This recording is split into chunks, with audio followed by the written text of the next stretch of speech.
በእኛ ህይወትና በእመቤታችን ህይወት ዙሪያ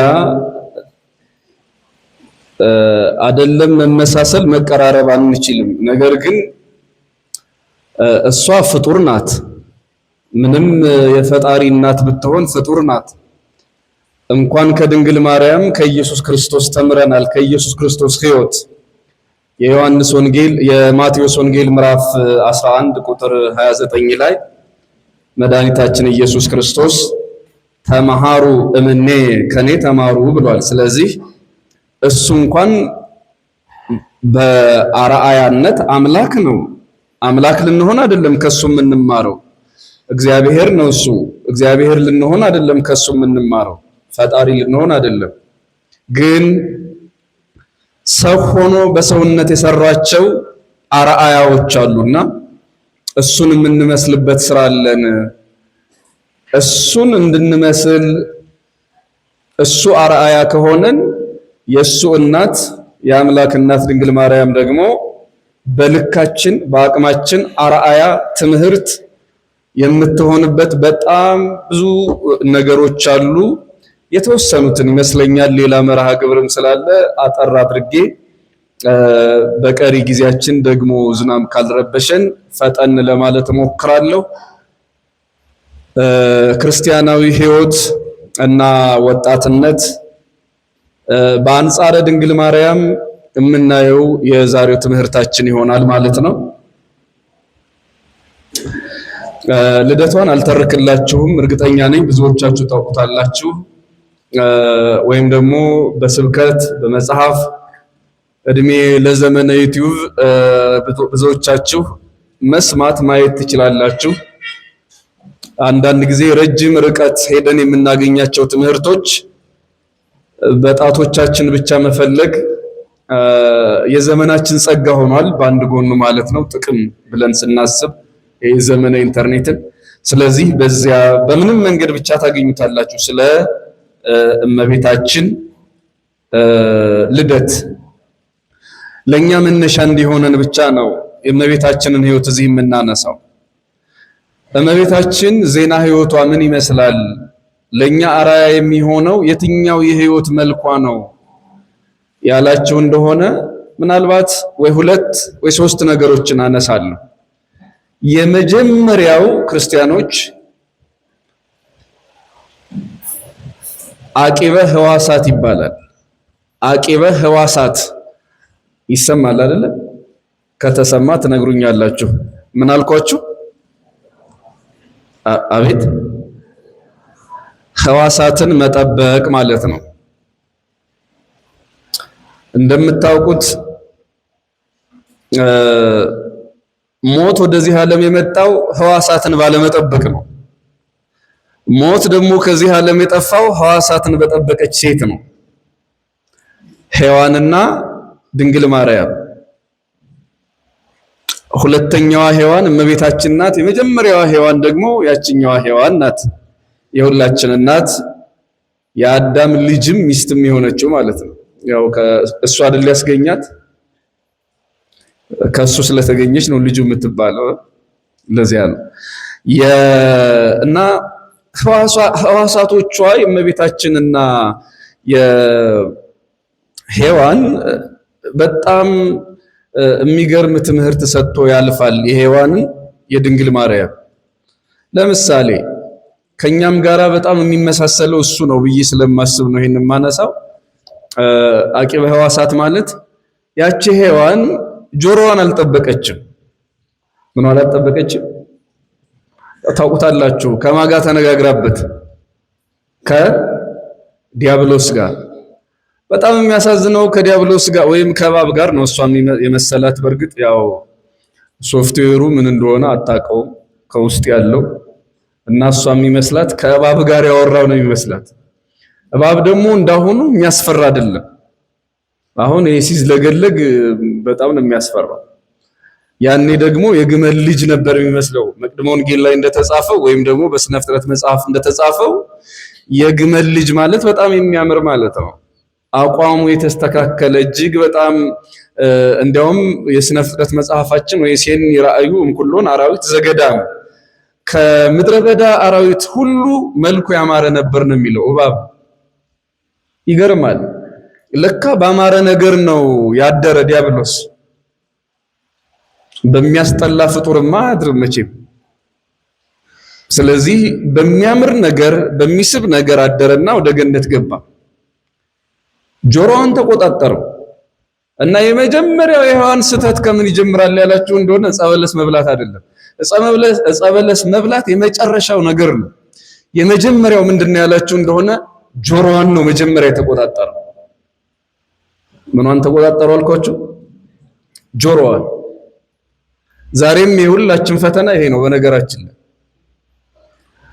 ጆሮአችን ምን እየሰማ ነው? ምን አይሰማም? መርጦ ይሰማል ወይስ አይሰማም? ማድመጥ ያለ ያው ታውቃላችሁ፣ በተለይ በዚህ ዘመን ሁላችን አብዛኛው ሰው እዚሁ የጨጓራ ችግር የማይነካካው ሰው የለም። አንዳንዱ ያውቀዋል፣ አንዳንዱ አያውቀውም። በእርግጥ ችግር ይኖርበት አይኖርበት፣ ስለዚህ ሳይወድ በግድ መርጦ ይበላል ማለት ነው። እና መርጦ መብላት ብቻ አይደለም፣ መርጦ መስማትም ያስፈልጋል። የሔዋን የመጀመሪያው ስህተት የመጣ በጆሮ ነው። የሔዋን ስህተት የሚጀምረው በምኗ ነው አልኳችሁ? በጆሮዋ። አሁን እመቤታችንን ደግሞ ተመልከቱ። በነገራችን ላይ ትምህርት እንዳይሰፋብኝ ለመጠንቀቅ ሞክራለሁ። አፈወርቅ የተባለ ዮሐንስ እመቤታችንን እንዲህ ይላታል፣ ወኮነት ፈዳይተ ዕዳሃ ለሔዋን፣ የሔዋን ዕዳ ከፋይ ሆነች ይላታል። የሔዋን ምን ከፋይ? ዕዳ ብድር ከፋይ፣ ዕዳ ከፋይ ሆነች ይላታል። ምንድነው የሔዋን ዕዳ ያላችሁ እንደሆነ በጆሮ የመጣ ዕዳ ነበረ። ያ ዕዳ ምንድነው? የማይሆን ነገር መስማት፣ የዲያብሎስን ድምፅ መስማት፣ ሞት የሚያመጣ ሕይወትን ከእግዚአብሔር የሚለይ ቃል መስማት። እሱ በሔዋን ላይ የመጣ ዕዳ ነበረ። የሔዋን ዕዳ ከፋይ የሆነችው ድንግል ማርያም ጆሮዋ ድንግል ነበር። ይሄ ሰሚ ይባላል ስሙ።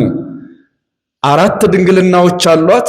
ዝም ብሎ የስጋና የነፍስ ብቻ አይደለም። ስጋ በራሱ 4 የድንግልና አይነቶች አሉት እና ከ4ቱ የስጋ ድንግልናዎቿ መካከል አንዱ የጆሮ ድንግልና ነው።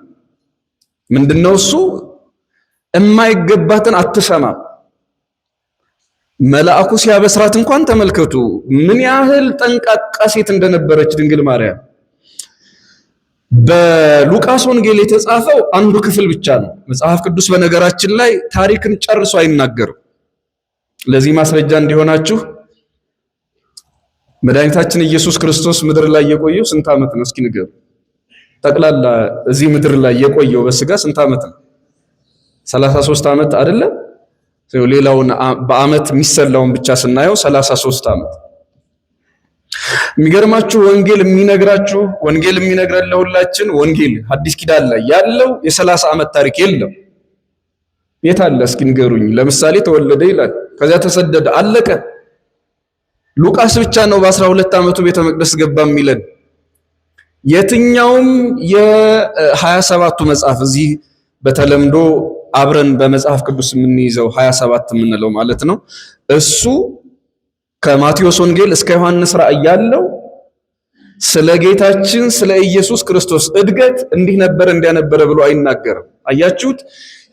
የመጽሐፍ ቅዱስ ዋና ትኩረቱ ክርስቶስ ተወለደ፣ ከዚያስ ጥምቀቱ ላይ ነው የሚጀምርላችሁ። ተጠመቀ ወይም ጾመ፣ ተጠመቀ፣ ጾመ፣ ከዛ አስተማረ።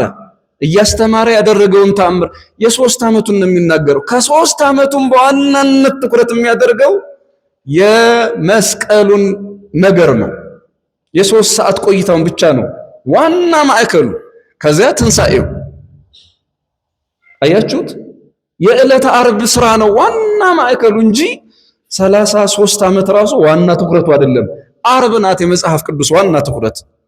ክርስቶስ ተሰቀለ፣ ክርስቶስ ተገረፈ፣ ክርስቶስ ሞተ፣ ክርስቶስ ተነሳ። አያችሁት? እዚህ ላይ ነው የሚያጠነጥን 27ቱ የመጽሐፍ ቅዱስ እና ሌላው የት ነው የሚገኘው ያላችሁ እንደሆነ በተለያዩ መጻሕፍት ከመጽሐፍ ቅዱስ ውጪ ባሉት ማለት ነው። ስለዚህ አሁን የእመቤታችንም ጉዳይ እንኳንስ የእመቤታችን ጉዳይ የራሱ የኢየሱስ ክርስቶስ ሕይወት እንኳን አብዛኛው መጽሐፍ ቅዱስ ላይ አልተጻፈም። የ30 ዓመት ታሪክ አልተጻፈም። የተጻፈው የአርብ ታሪክ ብቻ ነው። የምን ብቻ ነው አልኳችሁ? ዋና ማዕከሉ የአርብ ነው። በቃ ማቴዎስ እንደምንም ብሎ ተመልከቱ ተወለደ ይላል። ከዛ ተሰደደ። ተመልከቱ ተወለደ ማቴዎስ 1 ላይ አለ ተወለደ የሚለው። ከዚያ ስጦታ ተቀበለ የሚለው ማቴዎስ 2 ላይ አለ። ከዚያ ማቴዎስ 2 ላይ ይዘው ስጦታ እንደተቀበለ ከዛ ከሰባ ሰገል ማለት ነው ወርቅ ዕጣን ከርቤ ተቀበለ። ከዚያ በዛው ተሰደደ ይላል ማቴዎስ 2 ላይ። የተሰደደ በስንት ዓመቱ ነው እስኪ ንገሩኝ? ክርስቶስ በተወለደ በስንት ዓመቱ ተሰደደ? አቤት ተምራችሁ አታውቁም? እሺ ታውቁታላችሁ። ያው የግቢ ጉባኤ ጠባይ ሊሆን ይችላል። በ2 ዓመት ነው። በስንት ዓመቱ አልኳችሁ? በ2 ዓመቱ። ከዛ ማቴዎስ 2 ላይ በ2 ዓመቱ ተሰደደ። እሺ ማቴዎስ 3 ላይ ሂዱ። ማቴዎስ 3 ስለምንድን ነው የሚያወራው? ከስደት ስለመመለስ ነው ስለመጠመቁ ነው የሚያወራው። በደም የሚገርም እኮ ነው። ስለምኑ ነው የሚያወራው አልኳችሁ? ስለተጠመቀ ነው የሚለው። እንዴ ወዲያው ተወልዶ ወዲያው ተሰደዶ ነው እንዴ ተጠመቀው? አያችሁት እንዴት ዘሎ እንደሄደ ባንዴ ተሰደደ ይልና ተጠመቀ። አያችሁት 30ውን የ30ውን ዓመት ወይም ደግሞ 28 ዓመትን ዘሎት ነው ሄደ። አያችሁት መጽሐፍ ቅዱስ እንደዚህ ነው። እንኳን ስለ ድንግል ማርያም ስለ ኢየሱስ ክርስቶስ እንኳን የ28 ዓመት ታሪክ አይናገርም። እና አንዳንድ ፕሮቴስታንቶች ይሄንን ነገር ባለመቀበላቸው ለሌሎች ሰርጎ ገቦች እድል አመቻቸ። 28 ዓመት ኢየሱስ ክርስቶስ የት ነበር? እኛ አናቅም። መጽሐፍ ቅዱስ ዝም ስላለ እኛ አናቅም ይላል ፕሮቴስታንት። እና ታዲያ ሌሎቹ ይችን ክፍተት ተጠቀሙባትና በዚህ በህንድ አካባቢ የሆነ እንትን ቴኳንዶ የሚመስል የጸሎት አይነት አለ። እሱን ሲማር ነበር ብለው ሞሉት ማለት ነው። ዳሽ ሙላው አይታችሁታል አይደለ? ይሄ 7ቱ ካርማዎች ነው ምናምን የሚባል ነገር የሆነ ጊዜ ፋሽን ሆኖ ነበር። እንደዛ አይነት ነበርና እዚያ ሄዶ ምናምን እዚያ በህንድ አካባቢ የሆነ ትምህርት ምናምን ሲያስተምር ምናምን እንደዚህ ይሄ ዝም ብሎ ፈጠራ ማለት ነው። ይሄ ፈጠራ ከየት መጣ? 28 ዓመት እኛ አናቅም የት እንደነበረ የሚሉ አካላት ስላሉ ማለት ነው። መጽሐፍ ቅዱስ ይዘው የክርስቶስ እንደራሴዎችን ስለ ክርስቶስ እንሰብካለን የሚሉ አካላት የ28 ዓመት ቆይታውን መጽሐፍ ቅዱስ ዝም ስላለ እኛም ዝም እንበላሉ። ሌሎቹ ግን እንደዚህ ስለማይሉ የት እንደቆየ ምን ሲያደርግ እንደነበረ ቤተክርስቲያን ስለምትተርከው ከመጽሐፍ ቅዱስ ውጪ በሆነ መንገድ ያስላለ እኛ ምን ሲያደርግ እንደነበረ እናውቃለን። እና ባጭሩ እንኳን ስለ ድንግል ማርያም ስለ ኢየሱስ ክርስቶስ እንኳን ብዙ ዘመን የት እንደነበረ መጽሐፍ ቅዱስ አይናገርም እያልኳችሁ ነው። አሁን ለምሳሌ ድንግል ማርያም ተወለደች የሚል የለም መጽሐፍ ቅዱስ ላይ አለ የለም? በቀጥታ ድንግል ማርያም ከሐና ከኢያቄም ተወለደች የሚል ቃል በቃል አለ የለም? እስኪ የምታውቁ ሰዎች የለም። እና አንዳንድ ፕሮቴስታንቶቹ ምን እንደሚገርመኝ ታውቃላችሁ? እንደው በጣም ይገርመኛል። አሁን ነሐሴ ላይ ሄደን አሁን ተወለደች ስንል የታለ አይሉንም። ይገርመኛል። ተወለደች ስንል አልተወለደችም አይሉንም። ነሐሴ ላይ ጠብቀው ግን ሞተች ተነሳች ስንል የታለ ይሉናል። ለምን ነው መሰላችሁ የታለ የሚሉን? ያኔ ሞተች ተነሳች የሚል ከመጽሐፍ ቅዱስ አምጡልን ነው። ግንቦት 1 ላይ አይሰሙንም እንዴ? ተወለደች ስንል የታለች ለምን አይሉንም? መጽሐፍ ቅዱስ ላይ ተወለደች የሚል የታለ አይሉንም። ሞተች ተነሳች ስንል አይ የተነሳው ኢየሱስ ብቻ ነው። ለምንድን ነው እንዲህ የምትሉ ስትሏቸው አልተጻፈም መጽሐፍ ቅዱስ ላይ ድንግል ማርያም ሞት እና ትንሣኤ አልተጻፈም። መጽሐፍ ቅዱስ ስለ ድንግል ማርያም ትንሣኤና ሞት አይደለም በግልጽ ነው የምላችሁ። ስሟን ጠርቶ ድንግል ማርያም በብሉይ ኪዳን ወይ በምስጢራት መጻሕፍት ብዙ ነገሮችን አባቶቻችን ተራቀውበታል። በምስጢር የተነገረውን የብሉይ ኪዳን ምሳሌና ምስጢራዊ ዘይቤ ፈተው ተራቀውበታል። አባቶቻችን በመንፈስ ቅዱስ ተርጉመውታል። ይህን እናምናለን። ነገር ግን ቃል በቃል ድንግል ማርያም ሞተች ተነሳች የሚል ቃል ስለሌለ እኛ ትንሣኤዋን አንቀበልም ይላሉ። ታዲያ ልደቷ ሴት አለ መጽሐፍ ቅዱስ ላይ ከሐና ከኢያቄም ተወለደች የሚል የለም። ስለሌለ እንዲያውም አልተወለደች ብለን እንካደው? ድንግል ማርያም የምትባል ሴት የለችም ብለን እናጥፋ? ለመካድ ምክንያታዊ መሆን እኮ በቂ ነው። የሆነ መቼስ ትንሽ ምክንያት ያስፈልጋል። እዚያ ጋር ሞቷ በመጽሐፍ ቅዱስ አልተጻፈም፣ ስላልተጻፈ ትንሣኤዋን አላምንም የሚል መናፍቅ እዚህ ተወለደች የሚለውን ከየት አምጥቶ አመነ? ትንሣኤዋን አላምንም የሚል በሌላ አነጋገር ምኗን ይካድ እያልኳችሁ ነው። እስኪ ንገሩ፣ ገብታችሁ ከሆነ ትምህርቱ ምኗን ይካድ እያልኳችሁ ነው። ሁለቱም መጽሐፍ ቅዱስ ላይ ምን ስላላለ በግልጽ ከሐና ከኢያቄም ተወለደች የሚል በግልጽ ስላልተጻፈ፣ ሞተች ተነሳች የሚልም በግልጽ ስላልተጻፈ ሁሉንም ይካዱና ኢየሱስ እንዲያውም ከሌላ ሴት ነው የተወለደ ይበሉ፣ ፍትሃዊ እንዲሆኑ ብዬ ነው። ያው እና ምን ልላችሁ ነው፣ በዋናነት ግን ስለ ድንግል ማርያም ቀርቶ መጽሐፍ ቅዱስ ስለ ኢየሱስ ክርስቶስ እንኳን 28ቱን ዓመት ዝም ነው ያለ፣ ጸጥ ነው ያለ። አንድ ታዲያ ስለ እመቤታችን ምን ልነግራችሁ ነው? ይህን ሁሉ እንደ መግቢያ የተናገርኩት እመቤታችን ቅድስት ድንግል ማርያም አኗኗሯ ራሷን የጠበቀችበት መንገድ እጅግ በጣም የሚደንቅ ነው። ቅዱስ ገብርኤል ሲያበስራት ብቻ ነው አሁን እዚህ ሉቃስ ይጻፈልን አንድ ጊዜ ሲያበስራት፣ ነገር ግን ውሃ ስትቀዳ አብስሯታል። ሉቃስ አንዱን ምዕራፍ ብቻ ነው የተረከልን።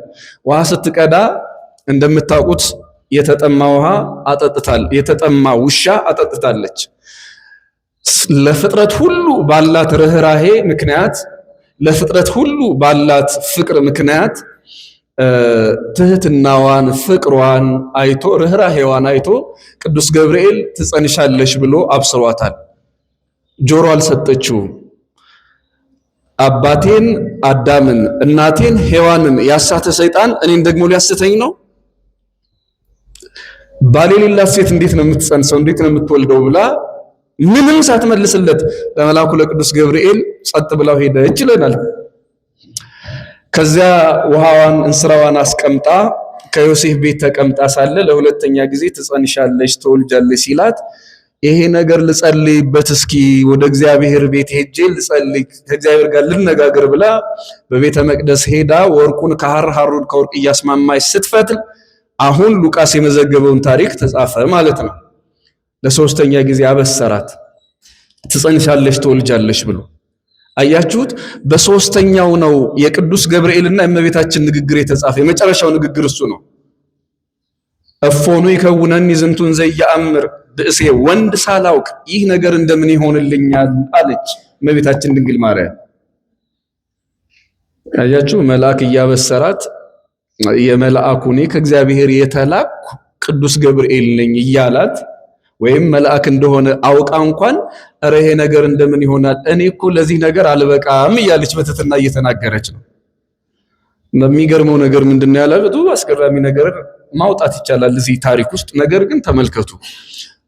እብድ የሆነ ነገር ብሏችሁ ደስ ያላችሁ ሰዎች የላችሁ? ሁሉ የከተማ እብድ። አሁን እኛ እኮ በጣም ለጥጠነው ሁሉን ነገር እብድ የሚናገረው ነገር የሚደርስ የሚመስለንና ክፉ ሲናገረን የምናዝን እብድ፣ የሆነ ጥሩ ነገር ሲናገረን ደግሞ ይሄ እብድ እኮ እንዲህ ብሎኝ ብለን ባናወራው እንኳን በልባችን ደስ የሚል ነገር ከተናገረ በቃ ደስ ይለናል። ዝም ብሎ የማንም ቅዠታም የተናገረው እንዴ ዝም ብሎ ተፈጥሯዊ እብደት የመጣበት ሰው ሁሉ እንዴት አስታውሳለሁ። አሁን አንዳንዶቻችሁ ምናልባት የምታውቁ ሰዎች ድንገት ካላችሁ ቅር ስለሚላችሁ ይሄ የግል እምነታችሁን አልነካም እንጂ በቃ በአእምሮ ችግር ምክንያት የሆነ ቦታ ላይ ይቀመጣሉ አንዳንድ ሰዎች። ከዚያ ያንን እንደ ብቃት እንቆጥራለን። ከዚያ በግድ እኔሳ መጨረሻዬ ምንድነው አትነግሪኝም እያሉ በግድ ያስለፈልፉና ዶክተር ሲባሉ አይ እኮ ዶክተር አለችኝ ዶክተር አለኝ እያሉ በጣም ብዙዎች ወይም ደግሞ በቃ የሆነ ነገር ሀብታም ደሃ እንደዚህ ወዘተርፈ በዚህ የሚደሰቱ ሰዎች አሉ፣ ነበሩ፣ አሉ፣ ይኖራሉ። እና በቅታ ነው በቅቶ ነው ይላሉ። ከዚህ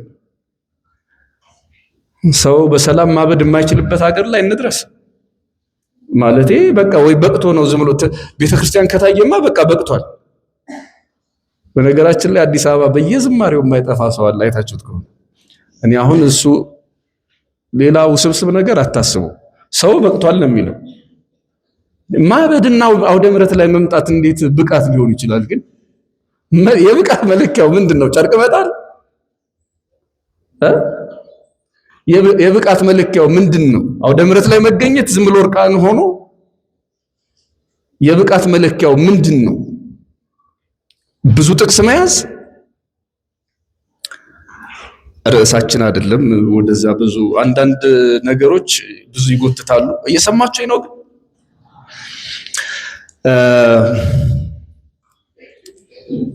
ይኸውላችሁ የከተማ እብድ ወይም ደግሞ የትኛውም የገጠር እብድ ሲናገረን ደስ የሚለን ሰዎች እንድናስብበት ነው። የሆኑ አባት የሆኑ እናት ተናገሩኝ። እኒያ እናት ከእግዚአብሔር ሰምተው ለመሆናቸው እኒያ አባት ከእግዚአብሔር ሰምተው ለመሆናቸው ማስረጃችን ምንም ሳይሆን እንደሆነ የተቀደሰ ቦታ ላይ አሉ ብለን እርግጠኛ ሆነን በኋላ ልባችን ያዝናል። ሳይፈጸም ቢቀር በኋላ ልባችን ይሰበራል፣ እንዳሰብነው ሳይሆን ሲቀር እና መጠበቅ ደግሞ ትልቅ አደጋ ያመጣል። መጠበቅ እመቤታችን ከሶስቱ ቅዱስ አንዱን ቅዱስ ትወልጃለሽ ብሎ የሚናገራት ከምድር አይደለም ከሰማይ የመጣ መልአክ ነው። ይሄንን አውቃ እኔ እኮ ለዚህ አልበቃም ብላ ጆሮዋን እንዴት ድንግል እንዳደረገች ተመልከቱና የጆሮ ድንግልና የምንለው ይሄን ያህል የተጠበቀ ጆሮ ነበራት። በመጨረሻ ያው ሰፋ ያለ ሐሳብ አለው። ይሄ ነገር እንደምን ይሆናል? ምድር ያለ ዘር ታበቅላለች፣ ሴት ልጅ ያለ ወንድ ትጸንሳለችን ብላ ስትጠይቀው እስመ አልቦ ነገር ዘይሳአኖ ለእግዚአብሔር። እስኪ አማርኛውን ንገሩኝ። ለእግዚአብሔር የሚሳነው ነገር ይህን ጊዜ ይኩነኒ በከመት እንደ ቃል ይሁንልኝ ነየ አመቱ ለእግዚአብሔር ነው የእግዚአብሔር አገልጋይ አለች። አያችሁ ይሄ ቃሏ ምን ያህል ትልቅ ትምህርት እንዳለው አሁን ግልጽ የሆነ ይመስለኛል። ጆሮዋ በድንግልና ምናልባት አሳሳች የሆነ ነገር ሊሆን ይችላል ብላ ራሷን የጠበቀችበት የመጀመሪያው ስህተት በጆሮ እንደመጣ ስለምታውቅ ዲያብሎስ በተወደደ እባብ ማለት ፍጥረት ሁሉ በሚወደው በሚያምር ነገር አድሮ እንደመጣ ሔዋንን በጆሮዋ በኩል ልቧን እንደተቆጣጠረው ስለምታውቅ የድንግል ማርያም ጆሮ በጣም የተጠበቀ ነው። እና ወንድሞች እህቶች፣ የመጀመሪያው ክርስቲያናዊ ሕይወት ጸጋው ጆሮን ካልባሌ ነገር መጠበቅ ነው። የእመቤታችንን ያህል ጆሮአችንን አንጠብቀውም፣ ይሄንን አውቃለሁ። ግን ቢያንስ ክርስትና ሕይወታችንን የሚያበላሹ ጨርሰው ከክርስትና ሕይወት የሚያጠፉ ነገሮች ወደ ጆሮአችን እንዳይመጡ ልክ ለዓይን የጆሮ መነጽር እንደምንጠቀመው ሁሉ ቅዱስ ያሬድ ምን ይላል? እዝንኒ ይጹም እምሰሚዐ ህሱም፣ ጆሮ ከመስማት ይጹም። 55 ቀን ከጾምን በኋላ አሁን ፈስከናል። ስንት ቀን ሆነ ፋሲካው?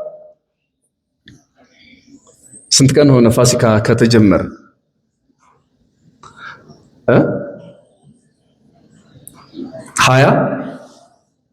20 ዛሬ ስንት ነው ቀኑ? አንድ ነው አይደል? 31 ሲቀነስ 4 ስንት ነው የሚሆነው? እንደዚህ አድርገን እንስራው። ስንት ነው የሚሆነው?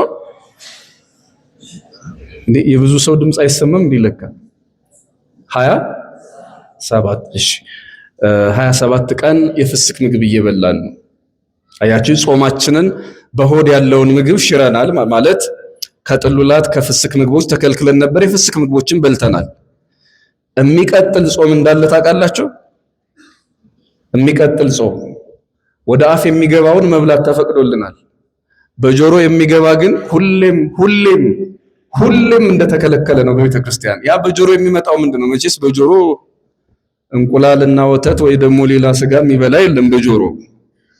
ግን ቅዱስ ያሬድ እንደሚለው እዝንኒ ይጹም እምሰሚዐ ህሱም፣ ጆሮም ክፉ ከመስማት ይጹም ነው የሚለው።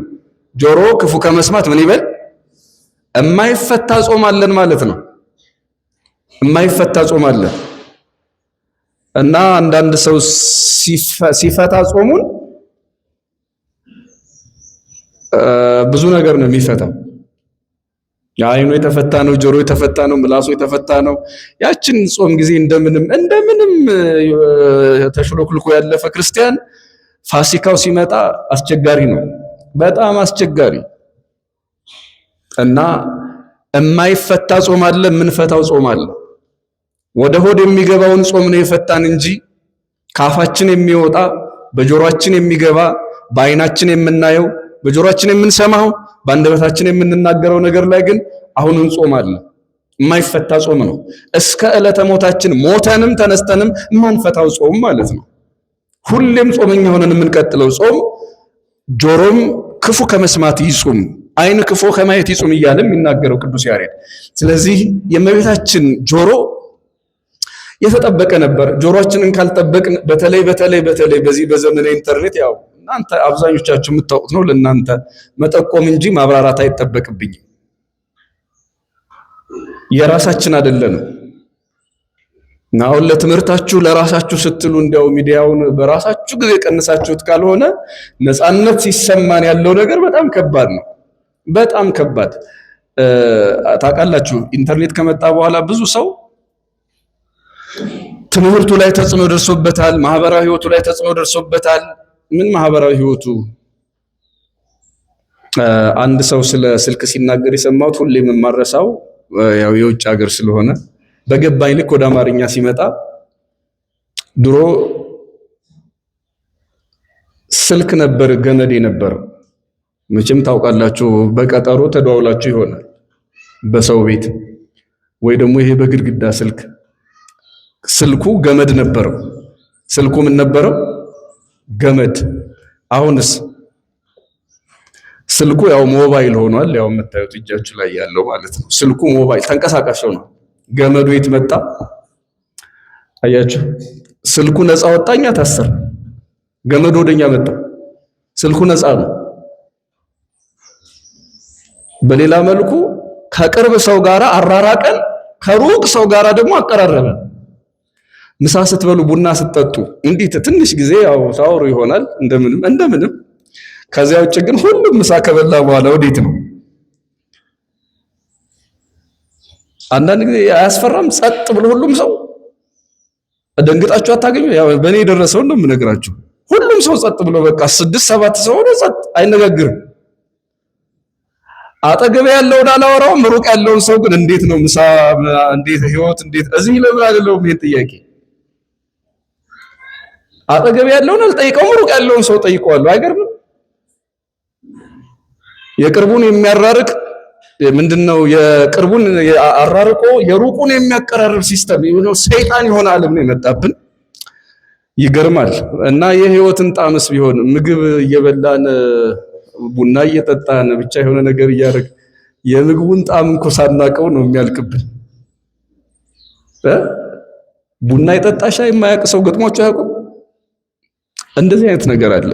ለማንኛውም ይሄ ሁሉ ፈተና ወጣትነት ያመጣው ዘመኑ ያመጣው ነገር ሲደመርበት ከባድ ነው። ታዲያ ጆሮ ትልቅ ተጽዕኖ የሚደርስበት በጆሮ የመጣ ነው ልብን የሚቆጣጠረውና እናታችን ቅድስት ድንግል ማርያም ጆሮዋ የተጠበቀ ድንግል ጆሮ ነበራት።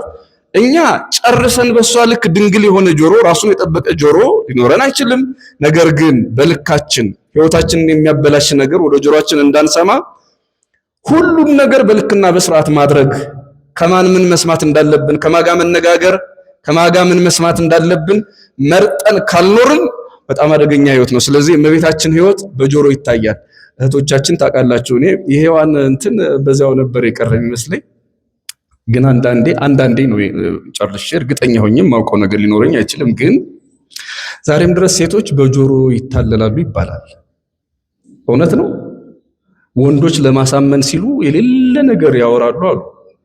ዝም ብለው ማውራት ማለት ነው። እና ሴቶች ደግሞ ከሚያዩት የሚሰሙትን ይወዳሉ። እውነት ነው። ለጊዜው ይቆየኝ ታቅቧል። አሁን ሔዋን አንድም ያሳያት ተጨባጭ ነገር የለም። ዝም ብሎ ሲያወራት ይኸውላችሁ ይሄ ሁሉ ነገር በቃ። እና በጣም ነው የሚገርመኝ። እኔ ፍትሐ ነገሥታችን ራሱ ሴቶች አለ ከሔዋን በኋላ እኮ ነው ሴቶች ይሄ በጣም የተለየ ጌጥ አጊጠው በህዝብ መካከል አይሂዱ እንኳንስ አጊጠው ድሮም ብሎ የሚናገረው ነገር አለ። ለጊዜው ይቆየን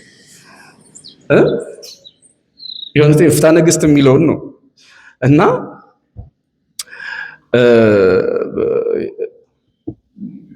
የተለየ ስሜት ሊሰማቸው ይችላል ማለት ነው። የሆነ ብልጫ ያላቸው ወዘተርፈ እንደዛ እና በቤተ ክርስቲያናችን ዛሬም ድረስ የጆሮ ፈተና ከእህቶች የጠፋ አልመሰለኝ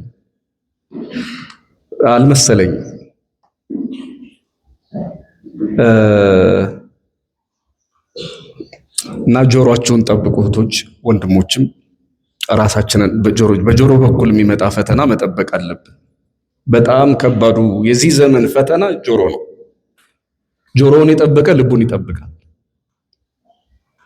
ጆሮውን የጠበቀ ልቡን ይጠብቃል። ወሬ እንደ ጉድ የሚፈበረክበት ዓለም ዲፕ ትሩዝ ላይ ሳይደርስ ዲፕ ፌክ ላይ ነው የደረሰው። ታውቃላችሁ አሁን ዲፕ ፌክ የሚባል ነገር በቃ በጣም አስቸጋሪ የሆኑ ውስብስብ እውነት የሚመስሉ ውሸቶች በየደቂቃው የሚፈበረኩበት ዓለም ላይ ነው ያለን። ስለዚህ ጆሮአችን በስነ ስርዓት ካልተያዘ አደጋ ላይ ነውና የሔዋን ጆሮ እንዳይሆን የድንግል ማርያም ጆሮ እንዲሆን እግዚአብሔር ጆሮአችንን ይጠብቅልን። አንዱ ላይ ብዙ ቆየሁበት። ስለዚህ እስኪ ዘለል ብዬ ልናገር መሰለኝ። የመጨረሻ ምናልባት አንዳንድ ህዋሳቶቿን እያየን ነበረ። እስኪ ወይም ደግሞ በወፍ በረር ልንገራችሁ እንዲህ ሳልቆይበት ማለት ነው። አይንም ፈተና ነው። የሔዋን አይኖች ወአፍተዋ ከመትብላ ሙእቱ እጽ ዕፀ በለሱን ማየቷ በራሷ ኃጢአት አልነበረም፣ ግን ከዕፀ በለስ እንድትበላ ጎመጀች። ካየችው በኋላ ማየት በራሷ ኃጢአት አይደለም፣ ትበላ ዘንድ ግን ጎመጀች። ስለዚህ ኃጢአት ሆነባት መጎምጀቷ ማለት ነው። ማየቷ አይደለም መጎምጀቷ ኃጢአትን አመጣ። ስለዚህ በአይኗም ኃጢአት ሰራች። ድንግል ማርያም የሔዋን ብድር ከፋይ ናት። አይኖቿ ኃጢአትን ሳያዩ ድንግል አይኖች የነበሯት እመቤታችን ድንግል ማርያም ናት። እና ድንግልና ሲባል የስጋ የነፍስ ድንግልና ብቻ አይደለም፣ መላ ስጋ ብቻ የሚባል የልብ ምናምን የሚባለው ብቻ አይደለም። አይኗ ራሱ ድንግል ነው። በሷ ልክና በሷ ደረጃ አይናችን ድንግል አይሆንም፣ ይሄን እናውቃለን። ግን ቢያንስ ቅድም እንዳለው ህይወትን የሚያበላሽ ነገር አይናችንን መጠበቅ አለብን። የሔዋን እግሮች ወደ ዕፀ በለስ ተረማምደው ኃጢአት ሰርተዋል። የድንግል ማርያም እግሮችን ተመልከቱ። መልአኩ ሲያበስራት ይሄን ነገር ለወቀው ብላ ወዴት ነው የሄዱት? የተከታተላችሁኝ ነበር አይደል? ወዴት ገሰገሱ ነው ያልኳችሁ? ወደ ቤተ መቅደስ። እድገቷ ራሱ ቤተ መቅደስ ውስጥ ነው። እኛ ቤተ መቅደስ ተወልደን ወይም እንደ ድንግል ማርያም ቤተ መቅደስ ውስጥ ምንና እየመጣልን ልንኖር አንችልም። ቢያንስ ግን ፈተና ሲመጣብን ደስታ ሲኖረን የት ነው የምንሄደው? የኛ ነገር መቼም ታውቃላችሁ፣ ብዙ ሰው ደስታውን ከዓለሙ ጋር ይቃጨዋል፣ ይጨርሰዋል። ዓለም ላይ ትንሽ መከራ ሲመጣበት ግን እዚህ ለማልቀስ ይመጣል። እንባውን ከእግዚአብሔር ጋር፣ ደስታውን ከዓለሙ ጋር ነው የሚያደርገው። ደስታችንም ሐዘናችንም ግን በእግዚአብሔር ቤት ይሁን እንዴት ጥሩ ነው መሰላችሁና የሔዋን እግሮች ወደ ዕፀ በለስ ተራምደዋል። ይሄ ኃጢአትን አምጥቷል። እግርም ድንግል ይሆናል ለካ።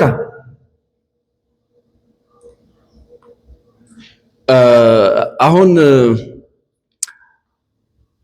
በዩኒቨርሲቲ ደረጃ ያላችሁ እናንተ ቤተሰብ አያያችሁም፣ ጓደኛ ምናልባትም ላያያችሁ ይችላል። አሁን የሚያያችሁ ከላይ እግዚአብሔር ከታች ህሊናችሁ ነው።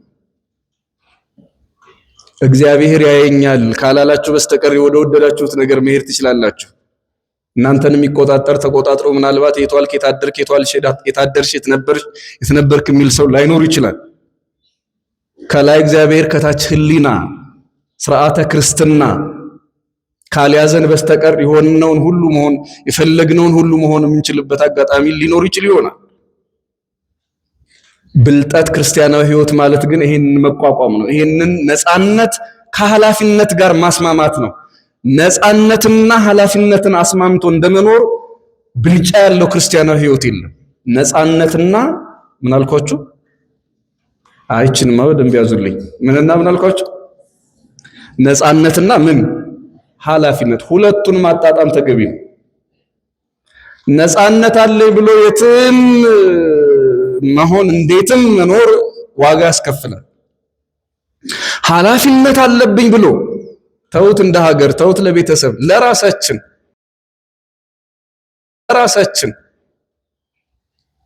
ለህይወታችን ለነፍሳችን ለራሳችን ራሱ ኃላፊነት አለብን ብለን ኃላፊነት ለነፍሳችን ለራሳችንም ለስጋዊ ህይወታችን ኃላፊነት እንዳለብን ተሰምቶን ካልኖርን ወጣትነትና አሁን ያላችሁበት የትምህርት ዓለም አሁን በዚህ ሰዓት የምትኖሩበት አብዛኞቻችሁ ነፃነትን ሲሰጣችሁ ይሄ ነፃነት በኃላፊነት አጥር ካልታጠረ በስተቀር አደጋዎች አሉት። የወደድነውን የምናደርግበት ምናልባት የፈለግነውን ልናደርግ ነፃ ፈቃድ አለን ብለን የምናስብበት ጊዜ ነው እና እግሮቻችን የት ይሄዳሉ? ወዴት ይራመዳሉ? የእናንተ እግሮች አጋጣሚ ሆኖ እንግዲህ ወደ መልካሙ ነገር የሚመጡ ናቸው። ግን ለሌሎቹ እንድትናቁ ጾመኛ እግር ለሌላቸው ሰዎች ሆድ ብቻ አይደለም እግር ይጾማል በሏቸው። ለዛ ነው ጾመኛ እግር አለ፣ ጾመኛ ጆሮ አለ፣ ጾመኛ አይን አለ ብላችሁ ለሌሎቹ እንድትናገሩ ነው። እናንተማ እዚሁ ናችሁ፣ በቤቱ ናችሁ። በዚሁ በቤቱ ለዘላለም ተክሎ ያኑረን ሁላችንም። ስንት ላይ ነው የደረስኩት? 3 ተናግሬያለሁ። እሺ አራተኛና የመጨረሻ እጆቿ ወደ ጸበለስ ተዘርግተዋል። ይሄ ገሲስ ይባላል በቤተክርስቲያን ትምህርት። ወደማይፈቀድ ነገር እጅን መላክና ሔዋን ወደ ጸበለስ ወደ ሞት እጆቿን ዘርግታለች። ድንግል ማርያም እጆቿን የዘረገችው ወደ ጌታዋ ነው። ስለዚህ ደስታችሁን ስትፈልጉ በአምላካችን በእግዚአብሔር ቤት ተገኝታችሁ ወደ እግዚአብሔር የተዘረጉ እጆች፣ ለጸሎት የተዘረጉ እጆች ወይም ለምጽዋት የተዘረጉ እጆች፣ ለፍቅር የተዘረጉ እጆች እንጂ ለበለስ የተዘረጉ እጆች እንዳይኖሩ፣ ለዱላ፣ ለጸብ፣ ለመቀሳሰር እሷ እንዲህ ናት እሱ እንዲህ ነው እያሉ ለመጠቋቆም የሚዘረጉ እጆች እንዳይኖሩ፣ ይሄም ድንግልና የሚያስፈልገው ነገር ነው ማለት ነው። አምስተኛው አፏ ወይም አንደበቷ ነው። ጸበለስን በልታበታለች እና የድንግል ማርያም እጅ ለጸሎት እንደተዘረጋ እኛም እጆች ለጸሎት የሚዘረጉ ነው መሆን ያለባቸው። ለፍቅር ነው መዘርጋት ያለባቸው። እጅ ለሌላቸው እጅ ለመሆን፣ አጋዥ ለሌላቸው አጋዥ ለመሆን ነው መስራት ያለባቸው። ይሄንን ካለ በኋላ አንደበት፣ የእመቤታችን አንደበት ከጸሎት ከትምህርት የተለየ ከትህትና ቃል የተለየ አይደለም። የሔዋን አንደበቶች ግን መጀመሪያ ከዲያብሎስ ጋር ተነጋግረዋል። የመጀመሪያው ስህተት ይሄ ነው።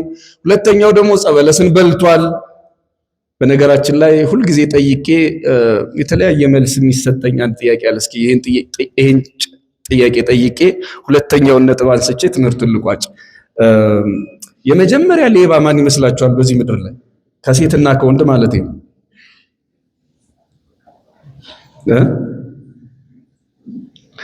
ንገሩኝ እንጂ ወይ ወንዶች ወይ ሴቶች ወይ አንድ ላይ ንገሩኝ።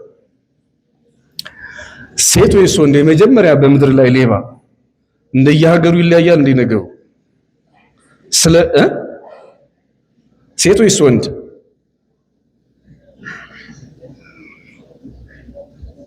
አፍ ይጹም ያልኩት እኮ እዚህ ላይ አይደለም ማለት መጽሐፍም የሚለው እሱ አፉ ሌላ። አሁን ይሄ ትምህርት ስለሆነ እስኪ ተናገሩ ወንዶች ንገሩኝ። ሴት ወይስ ወንድ? የሆነ የሰፈር ሌባ እያስታወሳችሁ ነው እንዴ? እሺ ባጭሩ ቅር አይላችሁም ብዬ ተስፋ አደርጋለሁ። አንድ ቦታ ግን ቅር ብሏቸው ገርሞኛል። ይሄ ነገር ግን ልክ ነው ብላኛለች አንዷ ሴት። ሴቶች ናቸው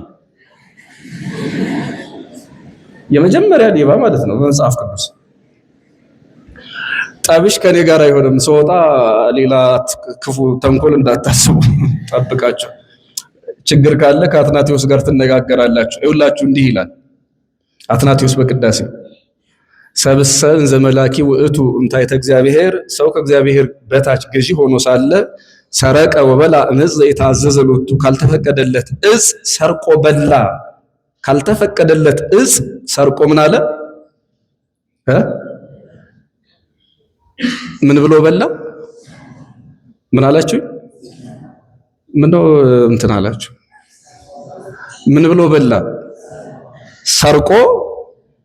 ሰርቆ መብላት ሌብነት ነው አይደለም እንዴ? ግጥም አድርጎ ሌብነት ነው እንጂ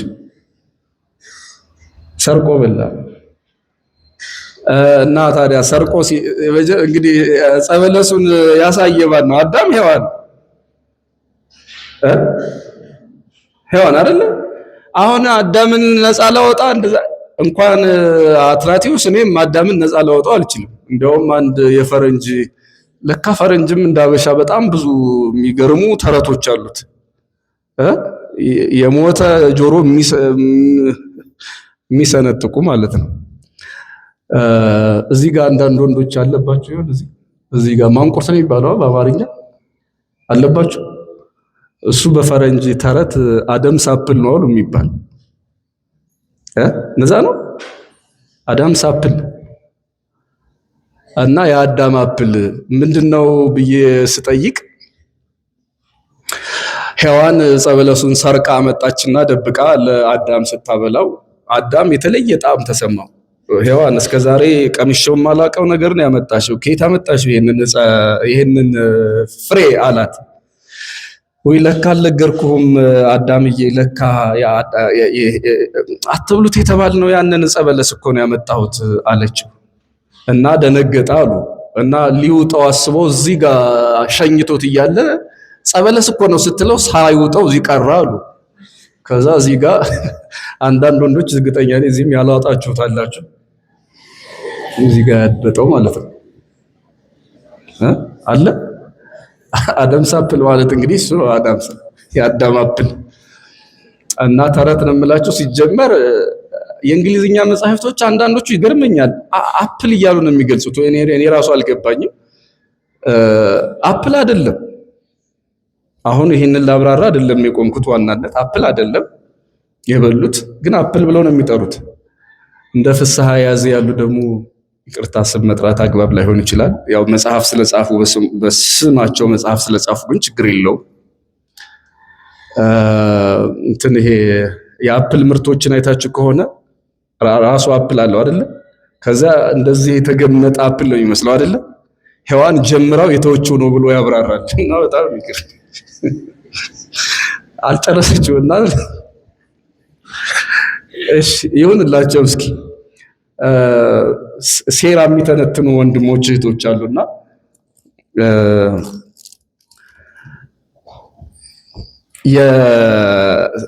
የሴራ ትንታኔ ነው። አሁን ይሄ እሱን እኔ ለጊዜው ይቆየ፣ ደግሞ ሌላ እናንተ ወደፊት ስትጽፉ ስታነቡ ይሄ ነገር ብላችሁ ትቀጥላላችሁ። እኔ ዝም እንዲሁ እግረ መንገድ ነው ያነሳሁት። እና የመጀመሪያው ስህተት በሴት መጣ። ሕዋሳትን ባለመጠበቅ። ምንን ባለመጠበቅ? አቤት ይኸውላችሁ፣ የመጀመሪያው ስህተት በሴት ሕዋስን ባለመጠበቅ መጣ። በአዳም ሕዋስን ባለመጠበቅ መጣ። አዳም ተባባሪ ነው፣ ሔዋን ብቻ አይደለችም። እመቤታችን ደግሞ የሔዋን ብድር ከፋይ ልትሆን ሕዋሳቶቿን ሁሉ ጠብቃ ለኛ የድነት ምክንያት ሆነች። ያቺ ለውድቀት ምክንያት ሆነች። ሕዋሳቶቿን ለአጋንንት አሳልፋ ሰጣ። ድንግል ማርያም ደግሞ ሕዋሳቶቿን ለእግዚአብሔር ሰጣ። የእግዚአብሔር ማደሪያ ሆና የእግዚአብሔር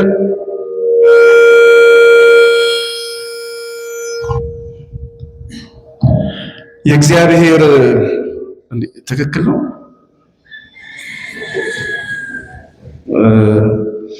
የእግዚአብሔር ማደሪያ ልትሆን የመንፈስ ቅዱስ ቤት ሆና የክርስቶስ እናቱ ልትሆን መንፈስ ቅዱስ የመረጣት እናት ሆና አያችሁት።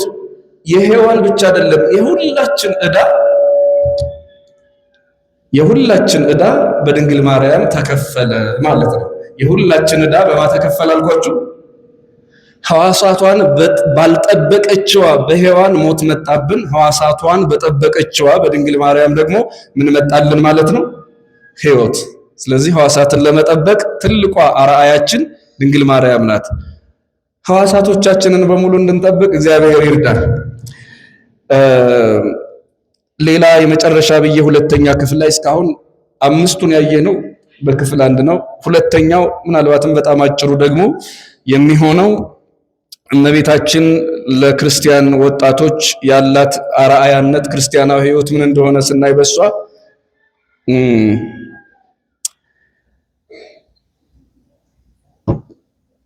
የጉድለታችንን ሙላት ከመጀመር ማለት እኛ እንጀምራለን እግዚአብሔር ይጨርሳል ብሎ መማር ከድንግል ማርያም እኛ እንጀምራለን እግዚአብሔር ይጨርሳል። የሰውና የእግዚአብሔርን ድርሻ ያየነው ድንግል ማርያም ሕይወት ላይ ነው። ይሄንን የምነግራችሁ የዮሐንስ ወንጌል ምዕራፍ 2 ላይ ባለው መሰረት ነው። ሌላ አዲስና እንደው ፍልስፍና ልነግራችሁ አይደለም። የምታውቁት ታሪክ ነው። ቃና ዘገሊላ። እሱን ታሪክ አልተርክም። አሁን ቃና ዘገሊላ ወይኑ አለቀ። ማንም የነገራት የለም። ወይን አለቀብን፣ ኧረ ለልጅሽ ንገሪው ብሎ። እሷ ግን ፊታቸውን አይታ ጓዳቸውን አወቀችው። ትርጓሜው ልነግራችሁ የምፈልገው ይሄ ነው። ፊታቸውን አይታ ምናቸውን አወቀችው አልኳችሁ? አቤት። በነገራችን ላይ አንዳንድ መናፍቃን አይታችሁ ከሆነ ምናልባት ጆሮ ጥሏችሁ፣ ልክ እግር ጥሏችሁ እንደሚባለው ጆሮ ጥላችሁ በዚህ በዘመነ ኢንተርኔት እግዚአብሔር ነው ሁሉን የሚሰማ ሁሉን የሚያውቅ፣ ድንግል ማርያም እኮ ካልነገሯት አታውቅም፣ ጊዮርጊስ ተክለ ሃይማኖት ምናምን የምትሏቸው ሰዎች፣ ጻድቃን ሰማዕታት፣ ቅዱሳን መላእክት ካልነገሯቸው እኮ አያውቁም እና ሁሉን የሚያውቅ እግዚአብሔር ብቻ ነው። አዎ ሁሉን የሚያውቅ እግዚአብሔር ነው። ግን ብቻ የሚል ነገር የለም። እግዚአብሔር በጸጋ አዋቂዎች ያደረጋቸው ፍጥረታት አሉ እና ድንግል ማርያም ምን ታውቃለች? እንትና ምን ያውቃል? እዚህ ወንጌል ላይ ዮሐንስ 2 ላይ ኧረ ወይን አለቀ ብሎ ማንም የነገራት የለም። ምክንያቱም ከዚህ ተአምር በፊት ድንግል ማርያም ለልጇ ነግራ ተአምር ስታደርግ አላዩም። የመጀመሪያው ተአምር ነው ይሄ። ስለዚህ ስላላዩ ተአምር ይደረግልናል ብለው ለልጇ እንድትነግረው ማንም የነገራት የለም።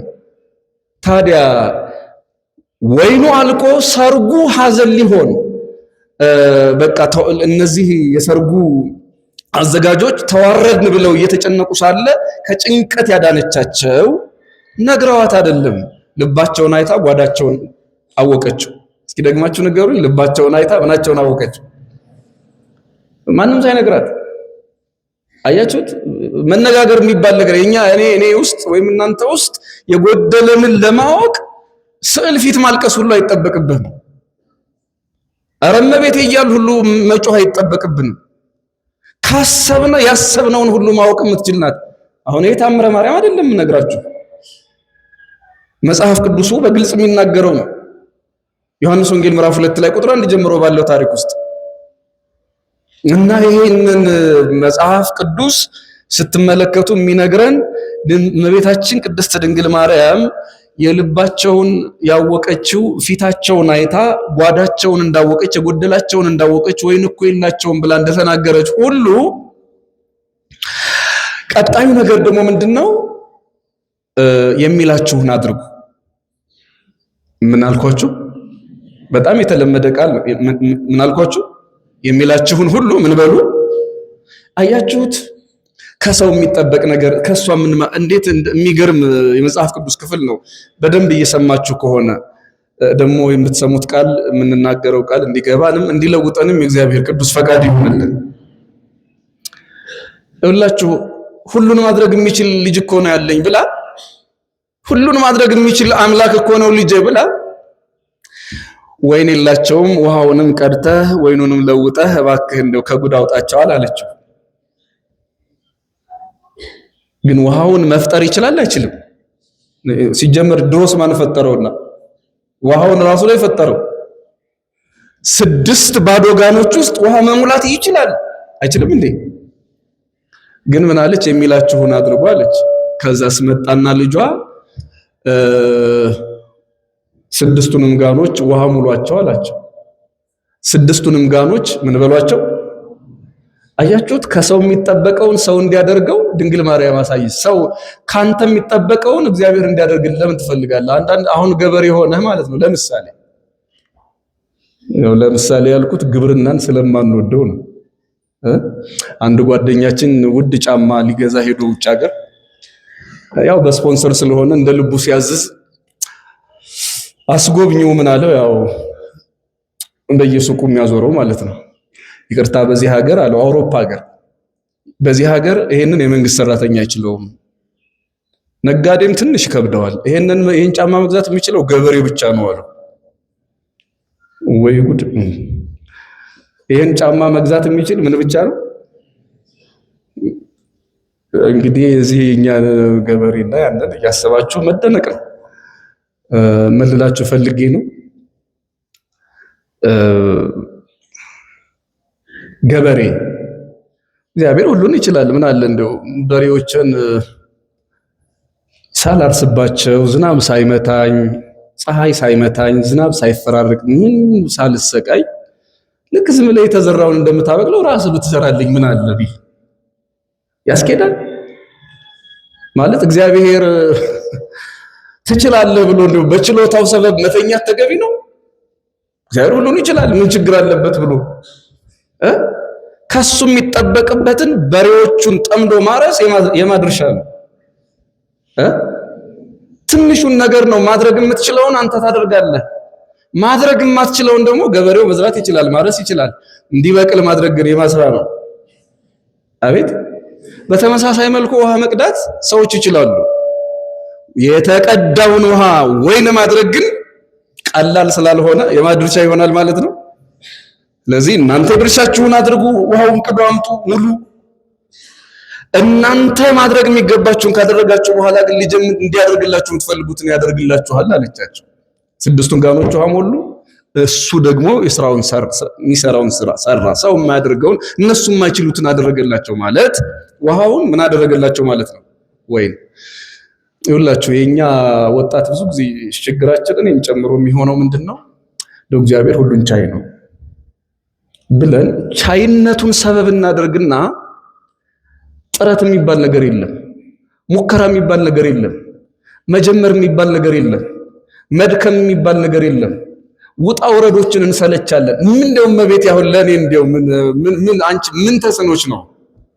እግዚአብሔር ሆይ እንደው አንተ ካልካሁን እንደው ይሄ ላንተ ምን ጎሎ ይሄ ላንተ ትልቁ ሆኖ ብሎ ሰው በቃ ልክ እንደው እኔ ልጅ ነኝ ብሎ ሲያስብ በልጅነት መንፈስ ሲያወራ በተለይ በቃ አንዳንድ እህቶችማ በቃ እመዬ የጓዳዬ እመዋ ምናምን የሚሉ ኪዳነ ምሕረት ለማለት እኮ አርሴማማ በቃ እንደው እግዚአብሔር ይቅር ይበለን የሆነ ጓደኛ ሁሉ ነው የምትመስል ይመስለኛል። ብዙ ሰው አርሴማ ተብሎ ስለሚጠራ መስለኝ ብዙ ሴቶች የቆሎ ጓደኛው ትመስለው የሆነ ክፍል ውስጥ የምትማር ዩኒቨርሲቲ ተማሪ ነው የምትመስለው ለአንዳንዱ ሰው። እንደው እግዚአብሔር ይቅር ይበለን ለዚህ ንግግራችን በራሱ እና ምን ማለት ነው በቃ አርሴምዬ ምናምን እግዚአብሔር በቅዱሳኑ ድንቅ ነው። ይሄን እናምናለን። ግን ከኛ የሚጠበቀውን ማድረግ ከድንግል ማርያም ተምረናል።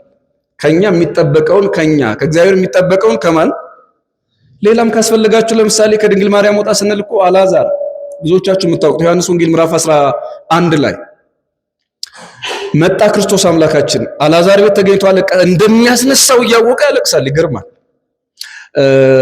ከዚያ በኋላ ግን ድንጋዩን አንሱልኝ አለ ክርስቶስ። ምኑን አንሱልኝ? ይኸውላችሁ ይሄን ሁሉም እነግራችሁ ድርሻችሁን ሳትወጡ እግዚአብሔር ያደርግልኛል እያላችሁ ሳይደረግ ቢቀር በእግዚአብሔርም በቅዱሳኑም ተስፋ እንዳትቆርጡ። ችግሩ ከኛ ነው። ማድረግ የሚገባንን አላደረግንም። ማድረግ የሚገባንን ማድረግ እንድንችል ይሄንን ትምህርት በደንብ ግልጽ ለማድረግ ነው ሁለተኛ ጥቅስ የሄድኩት። ዮሐንስ 11 ላይ ድንጋዩን አንሱልኝ አለ ክርስቶስ አልዓዛርን ሊያስነሳው ሲፈልግ። ድንጋዩ ምን በሉልኝ?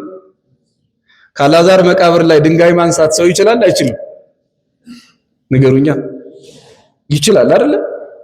አልዓዛርን ማስነሳትስ ይችላል ሰው አይችልም? እዚያ የተሰበሰበ ለቀስተኛ አይችልም። ስለዚህ ለቀስተኞች ድንጋይ ማንሳት ይችላሉ፣ አልዓዛርን ማስነሳት ግን አይችሉም። ድንጋዩን አንሱልኛል ሰው ማድረግ የሚችለውን እንዲያደርግ ማለት ነው። ይኸውልህ ድንጋዩንም አንተ አንሳው አልዓዛርንም አንተ አስነሳው አይባልም። የኛ ችግር ይሄ ነው። ሁሉንም ያንተን ድንጋይ እንዴ ትንሽ ግፋው እንጂ ድንጋይን ነው እግዚአብሔር የሚለው ሞክር። እኔ ደግሞ ማድረግ የምትችለውን ካደረክ በኋላ ይሄ እግዚአብሔር ስራ ነው ብለህ ተወው። ቅድም እንዳልኳችሁ አሁን ውሃውንም አንተ ቅዳው ወይኑንም አንተ ለውጠው አይባልም። ብዙ ወጣቶች የሚከስሩት እዚህ ጋር ይመስለኛል። የሆነ ተአምር ነው የሚጠብቁት። ተአምር ሁልጊዜ ደግሞ ተአምር የሚባል ነገር በህይወታችን ሲሆን አያውቅም። እንደው ተአምር እንኳን ምክንያት ይፈልጋል፣ መነሻ ይፈልጋል። እንዲሁ ዝም ብሎ የሚሆን ነገር አይደለም እና ለተአምሩም እኮ ምክንያት መሆን ያስፈልጋል። 318ቱ ሊቃውንት አባቶቻችን እስመ ውእቱ ይፈቅድ ምክንያት ለአድኅኖ እሱ ለማዳን ምክንያት ይፈልጋል አሉ። ለማዳን ምን ይፈልጋል አሉ አልኳችሁ። ስለዚህ ነው ለተአምሩ ምክንያት ሁኑ እንጂ እንደው ዝም ብሎ ናይ አፍራ ያለው በቆሎ ተኝቶ ያፈራል ይላል ያገራችን ሰው። መስራት ሳይፈልግ ሲቀር፣ ማጥናት ሳይፈልግ ሲቀር እና ደግሞ አንዳንዶቻችሁ እስካሁን ድረስ በእድል ታምናላችሁ ይመስለኛል። የማይሆን ነገር ነካው እንዴ የማልጨርሰውን ማለት ነው። እድልህን ተወስነዋለህ እንጂ እድልህ አንተን አይወስንህም። እውነቱ ይሄ ነው። እድልህን የምትወስነው አንተ ነው። አንተን ሊወስን የሚችል እድል የለም። ይሄን የምነግራችሁ በእኔ ፍልስፍና በእኔ ግንዛቤ አይደለም። መከረኛው አትናቴዎስ አለ በዚህ በቅዳሴው ሕፃንን በ40 ቀኑ ትሾመዋለህ የሚል ባጭሩ ልንገራችሁ። ከነካካውት አይቀር ሌላ ፕሮግራም ደርሷል መሰለኝ ሰዓቱ፣ ወይ እንግዲህ ነገን ሞክረው መሰለኝ ይሄን ትምህርት ያኛው ፕሮግራም ለዛሬ ስለሆነ ከናንተ ጋር ነገ የምንገናኝ ይመስለኛል። ነው ትንሽ እንሄድበት። ምርጫው እናንተ ነው። አይ ዝም ስላሉኝ እነሱ እንግድነቴን አክብረው አረዘመ እያሉ እንዳይሆን በልባቸው እያሙኝ ብዬ ነው። ልቀጥል። እናንተ ከፈቀዳችሁ መርሃ ግብር መሪው ራሳችሁ፣ ህዝብ ከመረጠ ምን ማድረግ አይቻል። ሕፃንን በ40 ቀኑ ትሾመዋለህ የሚል እመሂ ለነዲ ወመሂ ለብዕል ለባለጸግነትም ቢሆን ለድህነትም ቢሆን ትሾመዋለህ የሚል ይችን ቃል ይዘው ሰዎቹ በቃ እድሌ ነው እድሌ ከፈቀደብን እንደው እኔ ስለተጨነቅኩ ነው፣ እኔ እንትን ስላልኩ ነው፣ እኔ እንትን ስለሆንኩ ነው አይደለም። እድሌ ነው፣ እድሌ ይመራኛል ብለው የሚያምኑ ሰዎች አሉ። ይሄ አንዳንድ ስልኮች አልትራ ተብለው እንደሚጠሩ ሁሉ አልትራ ሞኝነት ነው የሚባለው። ይሄ ዝም ብሎ ሞኝነት ብቻ አይደለም፣ ብዙ ቅጽል ነገሮች ያስፈልጉታል። በቃ እና ምን ልላችሁ ፈልጌ ነው፣ ሕፃኑን ለባለጸግነትም ቢሆን ለድህነት ለሹመት ቢሆን ለመሻር ለምን ትሾመዋለህ ማለት በ40 ቀኑ ሰርተህ ትጨርሰዋለህ ማለት ነው የመጀመሪያው ትርጉም። ይሄን እድሜ ለሳይንስ አሁን አረጋግጦታል መሰለኝ። ሕፃን ተሰርቶ የሚያልቀው በዚህ አካባቢ ተቀራራቢ ነው ቀኑ። ሕፃኑን በ40 ቀኑ ሰርተህ ትጨርሰዋለህ። ከዚያ በኋላ ጽንስ ውስጥ አካል ያድጋል እንጂ አይፈጠርም። ከ40 ቀን በኋላ የጽንሱ አካል ያድጋል እንጂ ምን አይልም አልኳችሁ። አቤት ቢሰራ ባለጸጋ የሚሆንበትን ጭንቅላቱን፣ እጅ እግሩን፣ አካሉን ሰርተህ ትጨርሰዋለህ። ባይሰራ ሰነፍ የሚሆንበት ማለት ነው። የመጀመሪያው ይሄ ነው። እግረ መንገዱን ግን አትናቴዎስ ድንቅ የሚለኝ በሱ ዘመን አልትራሳውንድ የሚባል ነገር የለም እኮ ታውቃላችሁ አይደል? አሁን ትላንትና በእኛ እድሜ ነው የመጣው አልትራሳውንድ። እንዴት አድርጎ ነው ያወቀው? እኔ በአባቶቻችን ትምህርት ደስ የሚለኝ እርግጠኛ ሆነን ስለ መንግስተ ሰማያት፣ ስለ ገነት፣ ስለ ሲኦል እርግጠኛ ሆነን የምንናገረው የሴቶችን ሆድ ቀደው ያላዩ አባቶቻችን ወይ ደግሞ ዘመናዊው የማህፀን ማያ ነገር ሳይበጣ ጽንስ በስንት ቀን ተሰርቶ እንደሚያልቅ ማወቃቸው በጣም ነው የሚደንቀኝ። እጅግ በጣም በ40 ቀኑ ሰርተህ ትጨርሳለህ ማለት አንዱ ይሄ ነው። ቅድም ያልኳችሁ ሙሉ ህዋሳት ያድጋሉ እንጂ አይፈጠሩም ከዚያ ቀን በኋላ።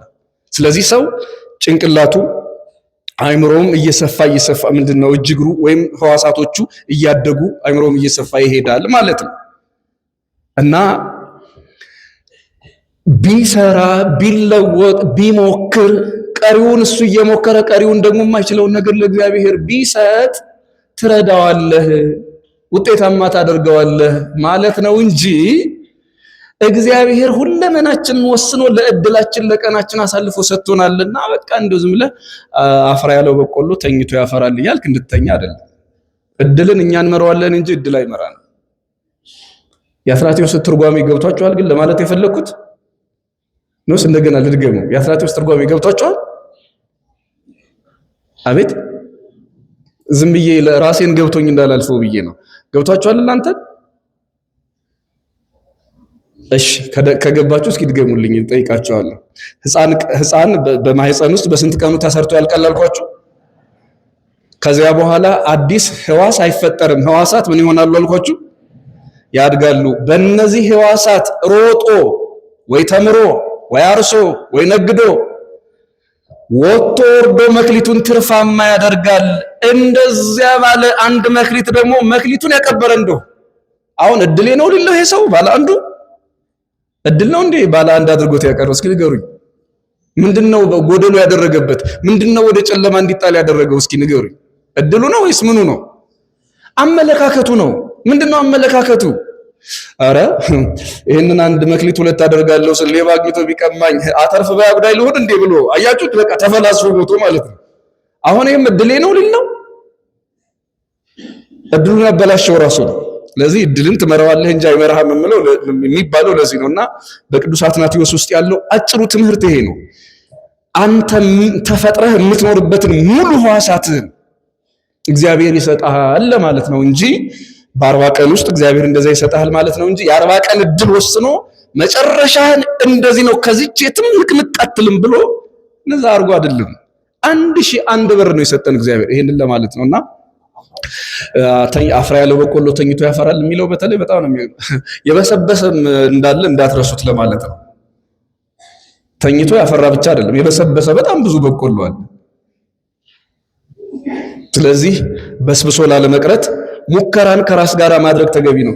እኛ የምናደርገውን እንደ ውሃ ቀጆች እንደ ቃና ዘገሊላ በአልዓዛር ለቅሶ ላይ እንደተገኙት እንደነዚያ ሰዎች ማድረግ የምንችለውን ካደረግን በኋላ አንተ ቀሪውን አድርግ ማለት ነው። ሌላው የቤታችን ነገር እዚህ ውስጥ የምናየው ደግሞ በሌላ መልኩ ማለት ነው። ይኸውላችሁ በህይወታችን ሁሉ ነገር አይፈታም። በተለይ ወጣት ስንሆን ፍላጎታችን ብዙ ነው።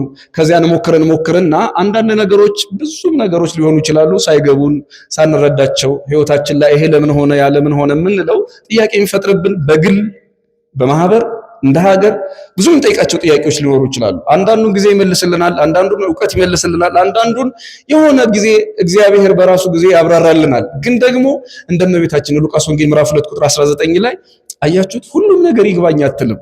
ልጇን ከወለደችው በኋላ በሰማይ ያሉ መላእክት በምድር ያሉ እረኞች ሲያመሰግኑ መጥተው አጠገቧ እመቤታችን ግን ማርያም ግን በልቧ ምን ትለው ነበር የሚላል ምን ትለው ነበር? ተጠብቀው ይውላችሁ በቃ ጊዜ ይግለጠው ይሄ ነገር አሁን ካልገባኝ ጊዜ ይፍታው ጊዜ ይግለጠው እያለች እመቤታችን እንኳን በልቧ የምትጠብቀው ነገር ነበረ። ሁሉን ለወቀው ሁሉ ይግባኝ አትልም፣ ሁሉን ልናገር ሁሉን ለተንፍሰው አትልም ማለት ነው። እና አንዳንድ ጊዜ ችግሮቻችን መፍትሄዎች እስኪመጡ ድረስ ለእግዚአብሔር መስጠት ተገቢ ነው። ጊዜን ለባለ ጊዜው ለእግዚአብሔር መስጠት። ሁሉን ላናውቀው ሁሉን ላልመልሰው እንችላለን፣ ሁሉን ላይገባን እንችላለን። ህይወትን ጨርሰን ካወቅነውማ ፈጣሪ ሆንን እኮ። ስለዚህ ህይወትን ጨርሰን ላናውቀው እንችላለንና አንዳንድ የሚያስጨንቁም የሚያስደስቱ ሌሎች ነገሮችም ሲመጡ በተገቢው ህይወትን ማኔጅ ማድረግን ከሷ ተምረናል ማለት ነው። የመጨረሻ ብንደሰትም ብናዝንም መግቢያ ላይ እንዳልኩት የሉቃስ ወንጌል ምዕራፍ 1 ቁጥር 47 ላይ ደግሞ እመቤታችን ያለችው ነገር አለ። በአምላኬ ወትሐሰይ መንፈሴ በአምላኬ ወመድኃኔ መንፈሴም እስኪ አብራችሁ በሉ መንፈሴም በሉ በአምላኬ በመድኃኒቴ በእግዚአብሔር ደስ ይላታል። በማን ደስ ይላታል አለች? ባጭሩ በማን ደስ ይላታል? በቃ ደስታችሁ እግዚአብሔር ካልሆነ ያለ ደስታ ብቻ አይደለም። አሁን እዚህ እየተማራችሁ የሥራ ነገር ሊያንገበግባችሁ ይችላል፣ ሊያሳስባችሁ ይችላል። ተምሬ ከዛስ እየተማርኩስ የሀገራችንን ሁኔታ የቤተሰብ ሁኔታ አገራችን ያለችበት ሁኔታ ሊያሳስበን ይችላል፣ ሊያስጨንቀን ብዙ ነገሮች አስጨናቂ ሊሆኑ ይችላሉ። ብዙ ነገሮች በግል በጋራ እንደ ሀገርም ብዙ ተግዳሮቶች አሉብን። ይሄ ደስታችንን ይቀማናል፣ ግራ ያጋባናል። በቃ እመቤታችን አለች ህይወቷ ሙሉ መከራ ያላጣት ሴት ናት። እንደምታውቁት ህይወቷ ሙሉ የአምላክ እናት ተብላ ወይም ሆና የእግዚአብሔር እናቱ ሆና ቤት እንኳን የሌላት ምስኪን በጫካ ተወልዳ በጫካ የወለደች በኋላ እሷ በጫካ ተወለደች፣ ልጇንም በጫካ በከብቶች በረት ነው የወለደችው። ህይወቷ ሁሉ እዚህ ምድር ላይ አልጋ ባልጋ የሆነ ሴት አይደለችም። እንዳለ ህይወቷ ፈተና ነው። ግን በእግዚአብሔር ደስ ይለኛል አለች። በማ ደስ ይለኛል? ደስታችሁ እግዚአብሔር ካልሆነ ህይወታችሁን ዓለም ይቀማችኋል፣ ይቀማናል። ስለዚህ ከእመቤታችን የምንማረው ሁሌም ደስታዋ እዚህ ዓለም ላይ አይደለም። ዓለም ፔንዱለም በሉት ውዝዋዜ ነው። በቃ እንዲህ የሚመላለስ ነው። የሆነ ጊዜ ላይ ሳቅ፣ የሆነ ጊዜ ላይ ደስታ፣ የሆነ ጊዜ ላይ ማግኘት፣ የሆነ ጊዜ ላይ ማጣት፣ የሆነ ጊዜ ላይ ከፍታ፣ የሆነ ጊዜ ላይ ዝቅታ፣ እንዲህ ነው የሚመላለስ ይህ ዓለም። ቋሚ የሆነ ነገር ምንድነው ካላችሁ እንደሆነ ከእግዚአብሔር ጋር መኖር፣ እሱን መስማት፣ እንደ ቃሉ መኖርና በአምላኬ በእግዚአብሔር ደስ ይላታል ነፍሴ ያለች። ደስታችሁ እግዚአብሔር ከሆነ ዘላቂ ደስታ ታገኛለን እናገኛለን ማለት ነውና እንግዲህ ዘላቂ ደስታ በምድራችን ጠፍቷል። የትኛውም ነገር ምድር ላይ ዘላቂ ደስታ አያመጣም። እኔ በጣም የሚገርመኝ ሰው ሀብታም ሲሆን ደስተኛ የሚሆን ነበር የሚመስለኝ። ቅርብ ጊዜ እስከ የአንድ ሀገር ጥናት እስካነብ ድረስ በጣም ብዙ ጊዜ የምናገረው ነገር ስካንዲኔቪያኖች ስለነሱ አሁን ደረጃቸው ወድቋል መሰለኝ። ወደ ጃፓን ነው ምናምን ሄዷል መሰለኝ፣ ወደሆነ ሀገር ሄዷል አላቅም። ደስተኛ ህዝቦች የሚባል ነገር ማለት ነውና በጣም ቆይቷል ጊዜው። እና ስካንዲኔቪያኖቹ ሳይ በቅንጦት አንደኛ ህይወትን ይመራሉ ተብሎ ነው የሚታሰቡ። አንደኛ በዓለም ላይ ቆይቷል። 6 ዓመት 7 ዓመት ወይም ከዛ በላይ ይሆናል ይሄን ጥናት ካየሁት፣ ከዛ በላይ ነው። እና የሚገርማችሁ በዓለም ላይ በቅንጦት አንደኛ የሚባሉ ስካንዲኔቪያኖቹ በተመሳሳይ መልኩ በሌላ ጥናት ደግሞ ሳይ በዓለም ላይ ራስን በማጥፋት አንደኛ ናቸው። ራስን በማጥፋት ስንተኛ ናቸው አልኳችሁ? ግን በዓለም ላይ በመጀመሪያ በምንድነው አንደኛ ያልኳችሁ? በምን አልኳችሁ? በቅንጦት በሀብት።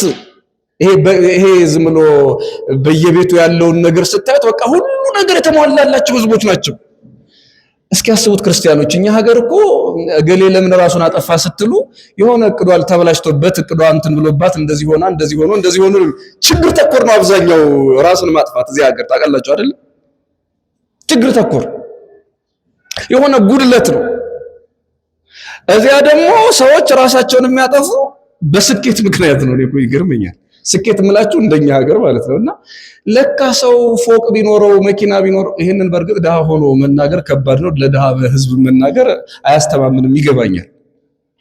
ሀብቶ በመጣ እንጂ እንዴት እንደምኖር የሚያውቀው ነበር የሚል ሰው ስለሆነ ማለት ነው።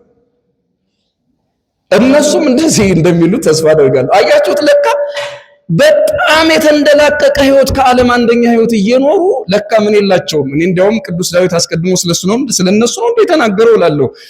ወረሰዩ ትዕምርቶሙ ትዕምርተ ዘኢያእመሩ፣ የማያውቁትን ምልክታቸው አደረጉ ይላል።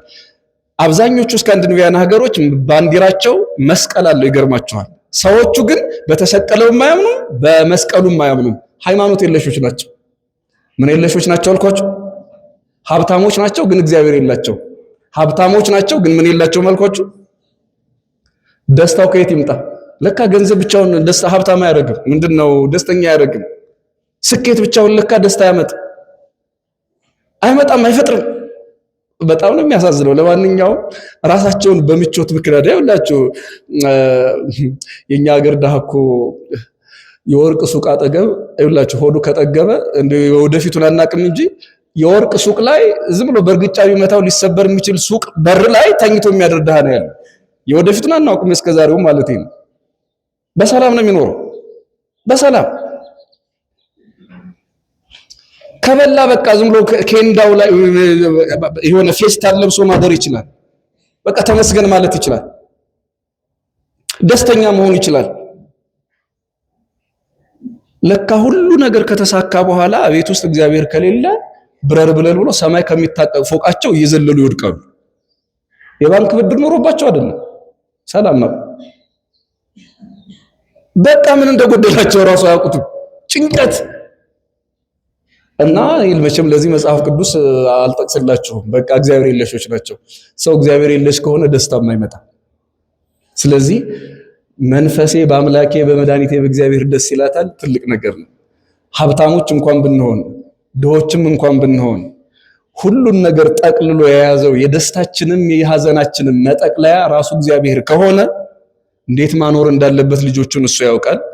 ደስታችን እንደ እመቤታችን እንደ ድንግል ማርያም እግዚአብሔር ብቻ እንዲሆን የእግዚአብሔር ቸርነት የድንግል ማርያም አማላጅነት አይለየን። ስብሐት ለእግዚአብሔር።